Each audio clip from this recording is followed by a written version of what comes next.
கடவுளுடன் காலை வணக்கம். புனித மத்தேயு எழுதிய நற்செய்தி 14 அதிகாரம் 13 முதல் 21 வரை உள்ள இறைவார்த்தைகள். அக்காலத்தில் திருமுழுக்கு யோவான் கொலையுண்டதை கேள்வியுற்ற இயேசு அங்கிருந்து புறப்பட்டு படகிலேறி பாலை நிலத்திலுள்ள தனிமையான ஒரு இடத்திற்கு சென்றார். இதை கேள்விப்பட்ட திரளான மக்கள் ஊர்களிலிருந்து கால்நடையாக அவரை பின்தொடர்ந்தனர். இயேசு அங்கு சென்றபோது பெரும் திரளான மக்களைக் கண்டு அவர்கள் மீது பரிவு கொண்டார். அவர்களிடையே உடல் நலமற்றிருந்தோரை குணமாக்கினார்.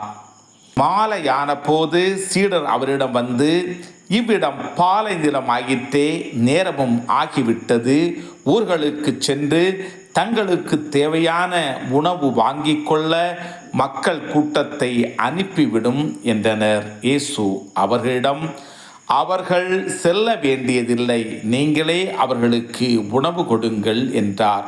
ஆனால் அவர்கள் அவரை பார்த்து, எங்களிடம் இங்கே 5 அப்பங்களும் 2 மீன்களும் தவிர வேறு எதுவும் இல்லை என்றார்கள். அவர் அவற்றை என்னிடம் இங்கே கொண்டு வாருங்கள் என்றார். மக்களை புல் தரையில் அமருமாறு ஆணையிட்டார். அவர் அந்த 5 அப்பங்களையும் 2 மீன்களையும் எடுத்து வானத்தை அண்ணாந்து பார்த்து கடவுளை போற்றி அப்பங்களை பிட்டு சீடர்களிடம் கொடுத்தார். சீடர்களும் மக்களுக்கு கொடுத்தார்கள். அனைவரும் வயிறார உண்டனர்.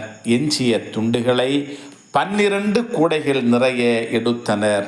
பெண்களும் சிறு பிள்ளைகளும் நீங்களாக உணவு உண்ட ஆண்களின் தொகை ஏறத்தாழ 5000. கிறிஸ்துவின் நற்செய்தி.